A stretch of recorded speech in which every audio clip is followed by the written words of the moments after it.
Hello friends, मैं रोहित स्वागत करता हूं आप सभी का आपके अपने YouTube channel edu India by Rohit में। आज हम पढ़ने वाले हैं संख्या पद्धति के कुछ नए टाइप्स के क्वेश्चनों के साथ। ठीक है, तो आशा करता हूं आप सभी स्वस्थ होंगे और इस प्रकार हम अपनी जो संख्या पद्धति के क्वेश्चन हैं उनको प्रारंभ करते हैं। ठीक है, इससे पहले मैंने कई वीडियो डाल रखी हैं नंबर सिस्टम की, जिसमें बहुत ही महत्वपूर्ण क्वेश्चन मैंने कराए थे और वो सभी क्वेश्चन ऐसे हैं जो किसी ना किसी एग्जाम में पूछे गए हैं। ठीक है, तो इस प्रकार से हम वीडियो को प्रारंभ करते हैं। तो हमारा पहला क्वेश्चन है कि √10 प्लस √10 प्लस मतलब ऐसे करके √ के अंदर क्वेश्चन दिया गया है। ठीक है, तो इस प्रकार के क्वेश्चंस जो होते हैं उनको हम पीछे से शुरू करते हैं, पीछे से हल करना शुरू करते हैं। जैसे 225 किसका वर्गमूल होता है? 225 15 का वर्गमूल होता है। तो यदि मैं चाहूँ मतलब तो यहाँ पर 15 लिख सकता हूँ। अब ये 15 जो हैं इसमें जोड़ लिए जाते हैं, इसमें जोड़ेंगे तो कितने हो जाएंगे? 154 और प्लस 15 169 हो जाते हैं। ठीक, जब 169 हो गए, 169 हो गए, अब 169 किसका वर्गमूल होता है? तो 169 जो है वो 13 का वर्गमूल होता है। ठीक है, अब यहाँ पर जो है यहाँ पर आ गए 13 आ गए और ये खुल जाएगा। जब अब 13 जो है इसमें जोड़ दिए जाते हैं, जो आगे की संख्या होती है उसमें जोड़ दिए जाते हैं और इसके बाद हम उसको सॉल्व करते हैं, क्योंकि वो किसी ना किसी संख्या का वर्गमूल बन जाता है। अब जैसे 13 जो है 108 में जब जोड़ेंगे तो 13 8 कितने हो जाते हैं? 13 8 21। ठीक है, मतलब 121 हो जाएगा यहाँ पर। अब आप बताइए कि 121 जो है वो कौन सी संख्या का वर्गमूल है? तो 121 जो है वो 11 होती है, 11 का वर्गमूल हो जाता है। और जब वर्गमूल होता है तो ये वर्गमूल हट जाता है। ठीक है, जब हटेगा तो यहाँ पर ये मतलब अंदर हो जाता है। जैसे मैं आपको थोड़ा सा समझा दूँ, जैसे यहाँ पर एक इक्वेशन समझा देता हूँ। जैसे 108 था यहाँ पर और ऐसे था प्लस 10। ठीक है, इस प्रकार से। अब ऐसे अब यहाँ पर जब मैंने जोड़े 11 इसमें, जब इसमें 11 जोड़ दिए तो कितने हो गए? 121 हो गए। ठीक, अब 121 हो गए। जैसे मैं एक लाइन और लिख लेता हूँ, 10 प्लस 121। ठीक है, ये हो गया। अब 121 जो है वो 11 का वर्गमूल हो जाता है। ठीक, 11 का वर्गमूल हो गया। तो वर्गमूल हटने के बाद केवल और केवल कितना बचता है? अब जैसे सॉरी मैंने 25 लिखा ही नहीं, तो यहाँ पर 25 लिख लेते हैं, यहाँ पर 25 और यहाँ पर हो जाएगा 121। ठीक है, अब जैसे 121 जो है वो खुल जाएगा तो 11 बन जाएगा, यहाँ पर वर्गमूल हट जाएगा और 11 बन जाएगा। तो 11 जो है अब जो खुल जाएगा, जैसे कि मैं एक इक्वेशन लिख लेता हूँ, एक मिनट, 10 प्लस और यहाँ पर है √25 और कितना बचा है? 25 प्लस 11। अब ऐसे खुल जाता है यहाँ पर। अब 25 प्लस 11 कितना होता है? 25 प्लस 11 हो जाता है। जब ये खुल जाएगा 11 तो ये 25 से जुड़ जाता है, तो 25 11 36 हो जाता है। अब ये पूरा का पूरा यहाँ पर 36 हो जाएगा, 36 खुलेगा तो 6 बन जाएगा, क्योंकि 36 जो है वो 6 का वर्गमूल होता है। तो 6 और 10 16 हो जाता है। तो 6 और 10 16 जब होगा, 16 ऐसे हो जाएगा। ठीक है, अब 16 जो है कौन सी संख्या का वर्गमूल है? तो 4 का हो जाता है। क्यों? क्योंकि जब 4 × 4 अंदर होता है तो वर्गमूल जब होता है तो एक संख्या बाहर आ जाती है और वर्गमूल हट जाता है। ठीक है, तो इस प्रकार से ये क्वेश्चन था।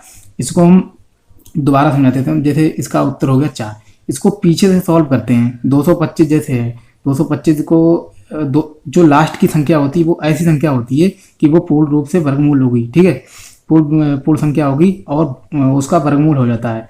जैसे 225 का हो गया 15। ठीक, और 15 जब खुलेगा तो 154 में जुड़ जाता है, 154 तो 169 हो जाता है। 169 जब होगा तो ये 13 का वर्गमूल हो जाता है। अब 13 जब खुलेगा तो 13 108 में जुड़ जाता है। 13 108 और 13 कितने हो जाते हैं? 121 हो जाते हैं। तो 121 जब होते हैं तो 121 जो है 11 का वर्गमूल हो जाता है। 11 फिर 25 में जुड़ जाता है। 25 में जुड़ेगा जब तो 25 11 कितने? 36 हो जाते हैं और 6 का वर्गमूल हो जाता है। तो 10 और 6 16 हो जाते हैं। तो 16 का वर्गमूल हो जाता है 4। ठीक है, तो इस प्रकार से ये क्वेश्चन था। अब हम बढ़ते हैं नेक्स्ट क्वेश्चन की तरफ। इसका उत्तर हो गया ऊपर वाले का 4। अब सेम मैंने क्वेश्चन रखा है दूसरा। जैसे इसको भी आप सॉल्व कर सकते हैं, बहुत ही सरल क्वेश्चन है, लेकिन ये क्वेश्चन एग्जाम्स में पूछे जाते हैं। जैसे 49 है, 49 को अगर चाहें ऐसे होता है तो 7 + 7 में तोड़ देते हैं। जब वर्गमूल जब होता है किसी संख्या का तो उसके दो संख्याएं जब टूट जाती हैं तो एक संख्या बाहर आ जाती है एक संख्या बाहर आ जाती, ऐसे आ जाएगी, ठीक है। वर्गमूल जब हटेगा तो एक संख्या खुली हो जाएगी। अब ये 7 जो है वो 29 में जुड़ जाएगी, तो 29 और 7 कितने हो जाएंगे, 36। तो 36 जब हो जाएंगे तो ये संख्या फिर से वर्गमूल हो जाएगी, तो 6, इसको 6 में जोड़ देंगे, ठीक है, तो फिर से एक 6 बाहर आ जाएगा। ऐसे ही करके पूरा क्वेश्चन जो है सॉल्व हो जाता है।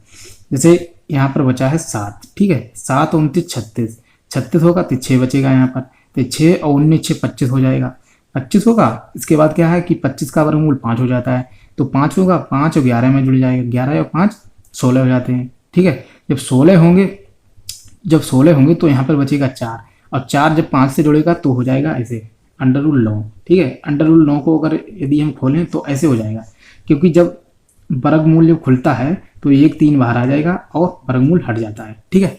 तो इस प्रकार से ये क्वेश्चन था, और दोनों ही क्वेश्चन बहुत ही इंपॉर्टेंट है, ठीक है। आगे बढ़ते हैं हम। जैसे तीसरा क्वेश्चन है 1/a+1/1 b+1/1 c+1/d, ठीक है। तो इस प्रकार का क्वेश्चन है ये, और बराबर इसका मान दिया गया 17/60, ठीक है। आप थोड़ा सोचिए कि इसको हम किस प्रकार से हल कर सकते हैं। और पूछा गया कि a गुणा b गुणा c गुणा d का मान बताइए। ये क्वेश्चन मैं आपको एक ट्रिक से बताऊंगा, ये सभी ट्रिकी क्वेश्चन है और बहुत ही इंपॉर्टेंट क्वेश्चन है, ठीक है। अब इसको हम सॉल्व करते हैं। जैसे कि ये मान है, इस मान से ही पूरी संख्या को हम सॉल्व कर लेंगे। जैसे मैं बताता हूँ, इन दोनों में आप बताइए कि कौन सी बड़ी संख्या है। जो बड़ी संख्या होती है उसको हम रखते हैं, उसको छोटी संख्या से भाग देते हैं, ठीक है। अब जैसे मैंने भाग दिया 17 या 51, 51 हो गया, ठीक है। यहाँ पर भाग गया 3, अब 51 यहाँ पे आ गया। अब कितना शेष बचा, 60 में से 51 जब जाएंगे तो 9 शेष बचेगा, ठीक है। अब जिन 9 शेष बचा, अब इनमें से देखते हैं दोनों में कि कौन सी संख्या बड़ी है। जो बड़ी संख्या होती है उससे उसको हम यहाँ ले आते हैं भाग में। जैसे मैंने बताया था कि इन दोनों में कौन सी बड़ी है, तो 60 बड़ी थी, 60 को भाग 17 से दे दिया था। अब इन दोनों में देखेंगे, ठीक है, जो शेष बचती है उन दोनों में देखते हैं कि कौन सी बड़ी है। जो बड़ी होती है उसको छोटी से भाग देते हैं, ठीक है। अब जैसे 17 से इसको भाग देंगे तो कितना हो जाएगा, 9 एकम 9, 9 दूनी 18, ज़्यादा हो जाता है तो 9 एकम 9, 9 एकम 9, ठीक है। यहाँ पर 9 आ गया। अब कितना शेष बचा, जब इसको घटाएंगे तो 8 शेष बचेगा, ठीक। जब 8 शेष बचा, अब इन दोनों में देखते हैं, तुलना करते हैं कि कौन सी संख्या बड़ी है। तो इनमें से 9 संख्या बड़ी हो जाती है, इसलिए हम 9 को लेंगे और 8 से इसको भाग करेंगे, ठीक। अब जैसे 8 से इसको भाग करेंगे, 8 एकम 8, एक बार भाग जाएगा, ठीक। अब मैंने यहाँ पे लिख लिया। अब शेष बचा 1। अब इन दोनों में तुलना करते हैं कि कौन सी संख्या बड़ी है। इनमें से 8 संख्या बड़ी है, इसलिए हम 8 से 1 मतलब 1 से 8 को भाग देते हैं, ठीक। जब 1 से 8 को भाग देंगे तो पूरा पूरा 8 बच जाएगा और यहाँ पर कुछ नहीं बचेगा, ठीक। अब यहाँ पर कितना हो जाएगा, 1 अट्ठे 8।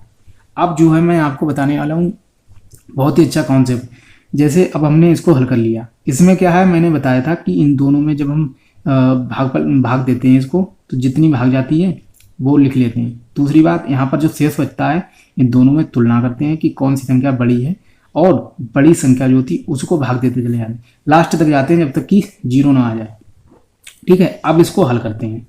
मैंने बताया कि यहाँ पर है 3, यहाँ पर है 1, यहाँ पर है 8, यहाँ पर है अब 8, ठीक है। अब जो है ए तो हो गया ए का मान, ए हो गया बी का मान, ए हो गया सी का मान, ए हो गया टी का मान, ठीक है। अब हमें चारों मान मिल गए। कितना आसान है ये सवाल। अभी तीनों ही इसको आंसर मिल गए। अब इसको हम सॉल्व करते हैं।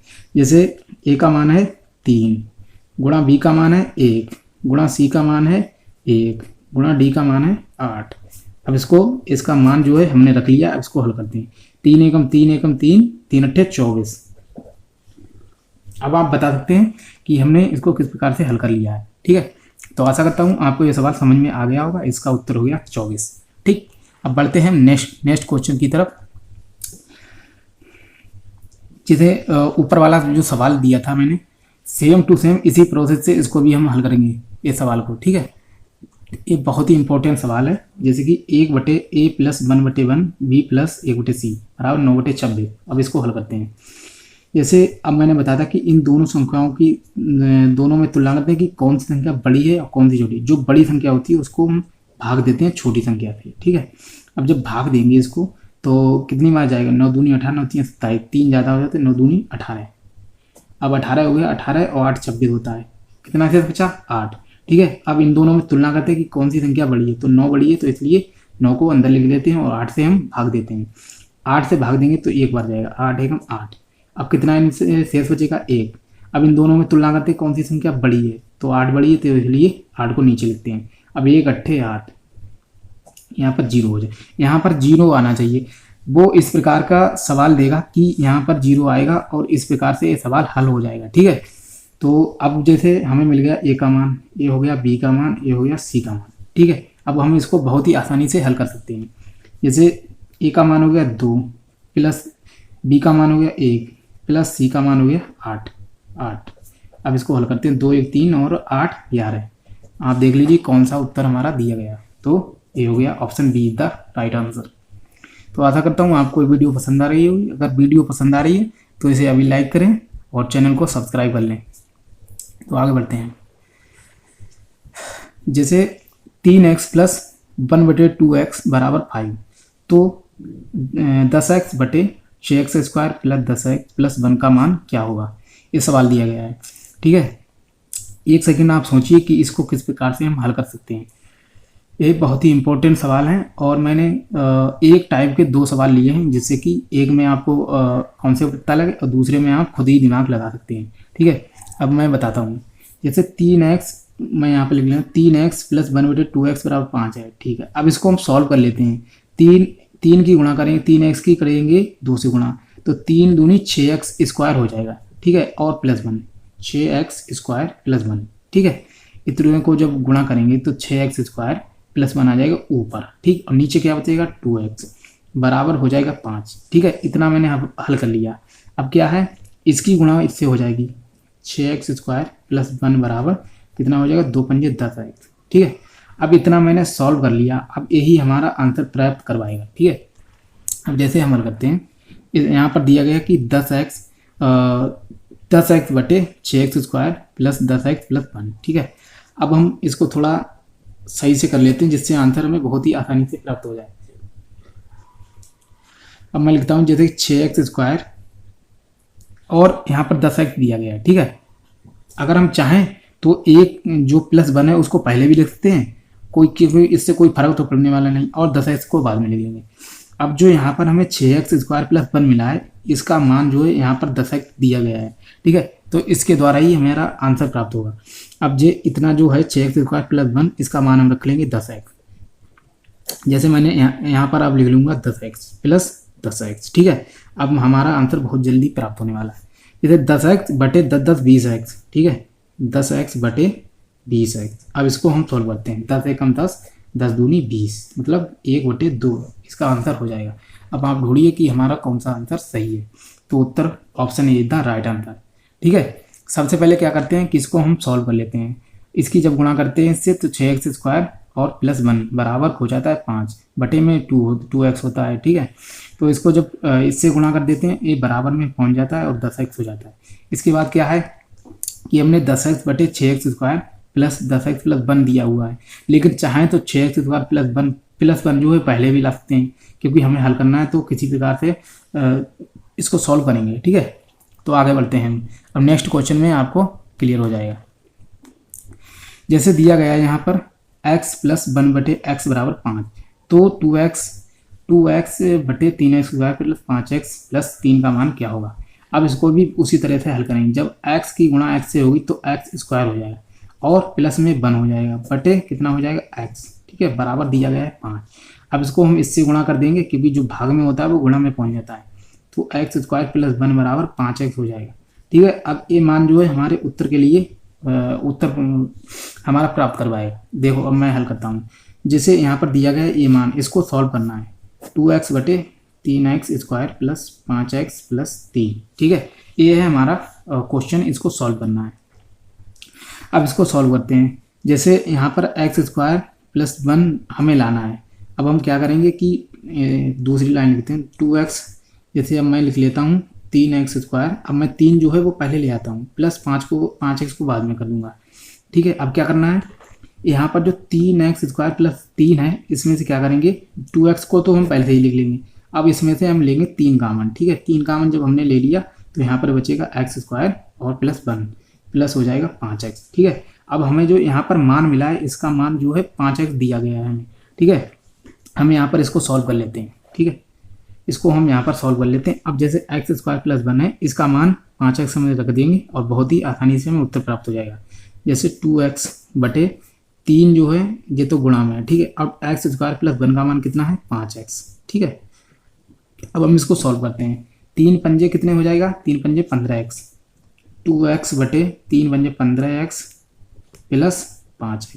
अब ये कितना हो गया, आप जोड़ सकते हैं, 2x बटे 15 5 20x। यहाँ पर हम लिख लेते हैं साइड से 2x बटे 15 और 5 20x। अब जब इसको हल करेंगे तो 2 एकम 2 2 दशावन 20, 1 बटे 10 आ जाएगा। अब आप देख लीजिए कि हमने किस प्रकार से इसको हल किया है। सबसे पहले क्या करते हैं इसमें कि इसको सॉल्व करते हैं। जो ए वाली संख्या दी गई है इसका मान जो है पहले इसको सॉल्व करते हैं। एक्स स्क्वायर प्लस 1 बटे एक्स बराबर 5 आ गया और इसके बाद इसको सॉल्व कर लेते हैं। एक्स स्क्वायर प्लस 1 बराबर एक्स की गुणा जब 5 से करते हैं ये बराबर में पहुंच जाता है। इसी मान को हम जो है रखते हैं इसमें। संख्या जो इधर वाली होती है जिसका मान पूछा गया होता है वो ऐसी संख्या देगा जिसमें आप उसका मान रख सकते हैं और बहुत ही आसानी से उत्तर प्राप्त कर सकते हैं। तो इस प्रकार से हमारा उत्तर हो गया, इसमें दिया ही नहीं है तो कोई सा उत्तर कर लेते हैं 1 बटे 10, ठीक है। तो उत्तर हो गया ऑप्शन सी। अब हम बढ़ते हैं अपने नेक्स्ट क्वेश्चन की तरफ। जैसे तीसरा मैंने क्वेश्चन एक और उठाया है कि 2x प्लस 1 बटे 3x बराबर 5। अब इस क्वेश्चन को करने के बाद हमारा कॉन्सेप्ट बहुत ही क्लियर हो जाएगा।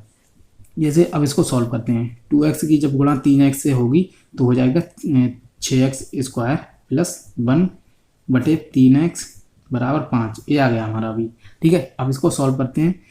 जो 3x है उससे हम 5 की गुणा कर देंगे। 6x स्क्वायर प्लस 1 बराबर 5 है 15x। अब ए मान जो है हमें इसमें फिल करना है। अब क्या है कि 5x इसका मान हमें दिया गया है, 5x बटे 6x square plus 20x plus 1 ये दिया गया है। अब हमें क्या करना है कि 6x स्क्वायर किसी एक लाइन करेंगे और आप समझ जाएंगे कि क्या होने वाला है। अब हो गया 6x square plus 1 plus 20x। अब आप समझ गए होंगे कि हमें कहाँ पर मान रखना है और बहुत ही आसानी से उत्तर प्राप्त कर लेंगे। जैसे यहाँ पर दिया गया 5x और इसका मान जो है हमें केवल 15x रखना है और हमें उत्तर प्राप्त हो जाएगा। जब इसका मान यहाँ पर हम 15x रखेंगे और 20 कितना हो जाता है, 15 और 20 35x हो जाएगा। तो अगली क्वेश्चन जो डायरेक्ट लिख लेते हैं हम 5x प्लस 35x हो जाएगा, ठीक है। 5 एकम 5 5 से 35 तो कितना हो जाएगा 1 बटे 7 मान हो जाएगा इसका, ठीक है। तो इस प्रकार से हमारा option be the right answer. अब हम बढ़ते हैं नेक्स्ट क्वेश्चन की तरफ।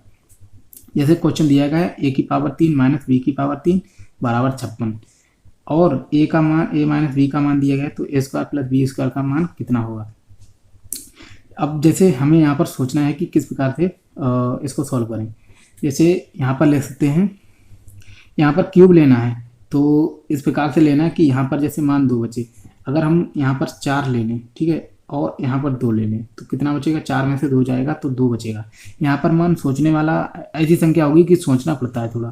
तो जब 4 में से 2 हटाएंगे तो अब क्या करना है, हमने यहाँ से तो ये इक्वेशन देख ली, अब हमें दोनों ही देखने पड़ते हैं। दोनों तरफ मान अगर सेट हो जाता है तो भाई उसी से हम उत्तर प्राप्त कर सकते हैं।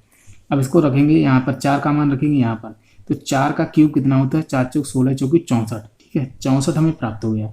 और जब 2 का मान रखेंगे 2 दूनी 4 दूनी 8 अब यहाँ पर है, ठीक है। अगर 56 आ गया तो समझो ये मान जो हमने रखा है वो सही है। तो 64 में से जब 8 हटाते हैं तो 56 ही आता है, ठीक है, 56 आता है। इस प्रकार से जो मान हमने रखा है वो सही है। अब इसको हल कर लेते हैं। ए स्क्वायर प्लस बी स्क्वायर का मान रखना है केवल। जैसे 4 का कितना स्क्वायर होता है, 4 चौक 16 प्लस 2 का स्क्वायर होता है 4, कितना हो गया 20। तो इस प्रकार से 20 हमारा उत्तर हो गया, ठीक है। अब बढ़ते हैं हम नेक्स्ट क्वेश्चन की तरफ। ए प्लस बी बराबर 5 और ए स्क्वायर प्लस बी स्क्वायर बराबर 13 है तो ए माइनस बी का मान कितना होगा, ठीक है। अब ये पूछा गया है इसमें। अब हम मान रखते हैं, यहाँ पर दोनों तरफ फिट होना चाहिए वो मान। जैसे यहाँ पर हम ले सकते हैं, जैसे 5 बनाना है तो यहाँ पर मैंने ले लिया 3, ठीक है, और यहाँ पर ले लिया 2, तो 3 ए का मान हो गया 3 और बी का मान है 2, 3 2 5 हो गया, ठीक। अब हमें यहाँ पर भी इसको हल करना है। जैसे 3 का स्क्वायर करेंगे तो हो जाएगा 9 और 2 का स्क्वायर करेंगे तो हो जाएगा 4। अगर चीज़ 13 आ गया तो समझो सही है, हम जो कर रहे हैं सॉल्व वो सही है। तो 9 4 13 होता है, इसलिए मान जो रखा हुआ है वो सही है। अब इसको हल कर लेते हैं। जैसे ए का मान हो गया ए का मान हो गया 3, ठीक है, और बी का मान हो गया 2, 3 में से 2 जाएगा तो 1 प्राप्त होगा। तो उत्तर हमारा हो गया ऑप्शन ए। बढ़ते हैं नेक्स्ट क्वेश्चन की तरफ। ए माइनस बी का मान दिया गया 3 और पूछा गया कि ए का क्यूब माइनस बी का क्यूब दिया गया 117, ठीक है। अब इसको हम हल करते हैं। जैसे ए का मान और बी का मान दिया गया हमें, यहाँ पर रखेंगे हम मान। अब यहाँ पर हम रखेंगे इसका मान, जैसे कि यहाँ पर हो जाएगा 5, मैंने 5 मान लिया इसका मान, और यहाँ पर बी का मान रख लिया हमने 2, ठीक है। अब 5 में से जब 2 जाएगा तो बचेगा कितना, 3 बचेगा। अब आशा करता हूँ कि दोस्तों आपको ये वीडियो पसंद आ रही होगी। अगर पसंद आ रही तो इसे अभी लाइक कर लें। अब हम सोचते हैं इसके बारे में। जैसे 5 में से 2 जाएगा, 3 बचा, और यही मान जो है पहले हम इसमें रख फिल करके देखते हैं। अगर सही बैठा तो समझो हम क्वेश्चन इसको बहुत ही आसानी से हल कर लेंगे। अब जैसे 5 का क्यूब होता है 125, ठीक, और क्योंकि 5 बचे 25 पंजे 125 होता है, माइनस 2 का क्यूब होता है 2 दूनी 4 दूनी 8। अब जब 8 इसमें से 125 में से 8 घटाएंगे तो बचेगा 117। इस प्रकार से हमने जो मान रखा था वो बिल्कुल सही था। अब ए प्लस बी का हमें उत्तर प्राप्त करना है। ए कितना है 5 और 2 कितना, बी कितना है 2, तो 5 और 2 कितना हो गया 7। इस प्रकार से option C is the right answer. बढ़ते हैं, लास्ट 3 क्वेश्चन बचे हैं, इनको सॉल्व कर लेते हैं क्योंकि मैंने 12 क्वेश्चन ही लिए हैं और बहुत ही इंपॉर्टेंट क्वेश्चन है सभी। x बराबर दिया गया 8, ठीक है, तो पूछा गया कि x4 माइनस 9x का cube plus 9x square minus 9x बराबर क्या होगा, ठीक है। अब इसको हम हल करते हैं। जैसे इस प्रकार का यदि क्वेश्चन आपको कहीं पेपर में मिल जाए तो आपको क्या करना है, केवल जो लास्ट का अंक है केवल उसी से हम उत्तर प्राप्त कर लेंगे। स्क्वायर भी नहीं लेना, 9x का क्यूब भी नहीं लेना, और x से 4 से भी कोई मतलब नहीं। जो इतनी संख्या है इससे हमें कोई मतलब ही नहीं है, ठीक है, और हम इतने से ही उत्तर प्राप्त कर लेंगे।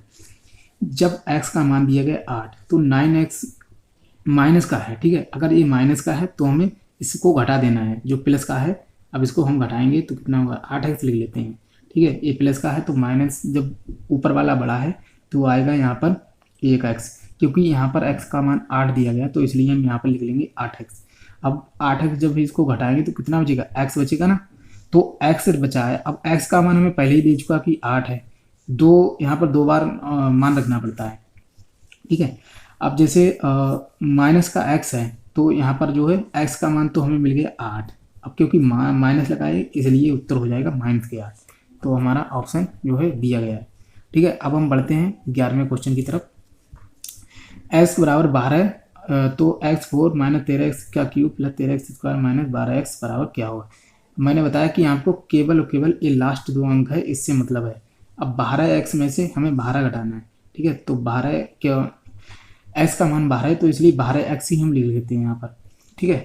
अब जब इसको घटाएंगे 12x में से जब जाएगा तो ये पूरा कट जाएगा, तो अर्थात यहाँ पर बचेगा 0, ठीक है, 0 बचेगा। इस प्रकार से यहाँ पर जो उत्तर होगा हमारा, सॉरी यहाँ पर 13 होना चाहिए, 13 होगा, ठीक है।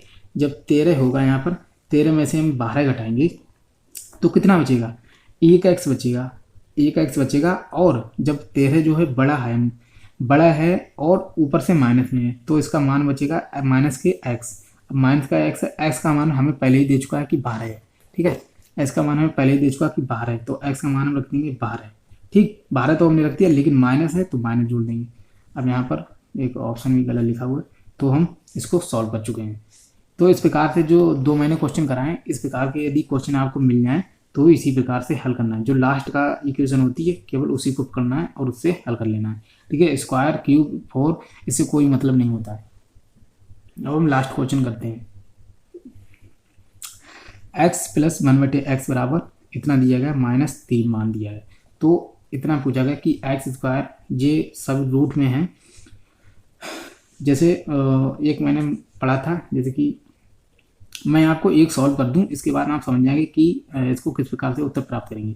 जैसे x प्लस 1x बराबर यदि इतना मान दिया गया हो, जितना भी मान दिया गया हो, तो इसका अगर x, जैसे x प्लस 1/x बराबर मान दिया गया 3, ठीक। और यदि अगर पूछा गया x स्क्वायर में मान, जैसे x स्क्वायर प्लस 1/x बराबर मान पूछा गया है, तो इसका एक सूत्र होता है, वो होता है a स्क्वायर माइनस 2, ठीक है, a स्क्वायर माइनस 2। अब a स्क्वायर क्या होता है, a स्क्वायर जो संख्या होती है यही होती है a स्क्वायर। अब इसका जब हम करेंगे स्क्वायर करेंगे तो -3 का स्क्वायर क्या होता है, माइनस माइनस जब स्क्वायर होता है तो प्लस हो जाता है, तो -2 ऐसे होगा। ठीक है, तो 3 का स्क्वायर हो जाएगा 9, और 9 में से जब 2 घटाएंगे तो हो जाएगा 7। ठीक है, अभी जो 7 में प्राप्त हुआ है यही हमारे उत्तर प्राप्त करवाएगा। जैसे कि ये संख्या जो दी गई किस प्रकार से दी गई आप समझ जाएंगे, ये है 7। ठीक है, इसके अंडर रूट 7, जब इसका मान होगा 7, ठीक है, इसका भी मान 7 होगा और इसका भी मान 7 हो जाएगा, क्योंकि हमने इसको हल कर लिया है। ठीक है, एक्स स्क्वायर प्लस 1/x² का मान हमने सॉल्व कर लिया है। ठीक है, तो 7 7 7 हो जाएगा, ऐसे हो जाएगा, ये 7 हो जाएगा। मैंने आपको पिछली वीडियोस में बताया था कि इस प्रकार की यदि संख्या है तो उसका सीधे मान 7 हो जाता है। तो इस प्रकार से इसका उत्तर जो हो गया वो हो जाएगा 7। ठीक है, तो आशा करता हूँ आपसे कि ये वीडियो आपको पसंद आई होगी, और इस वीडियो को लाइक करें और शेयर करें, ज़्यादा से ज़्यादा शेयर करें, जिससे चैनल ग्रोथ हो सके। और यदि आप हमसे जुड़ें तो मैं आपके लिए अच्छी अच्छी वीडियोस लेकर आऊँगा। और तब तक के लिए जय हिंद, वंदे मातरम।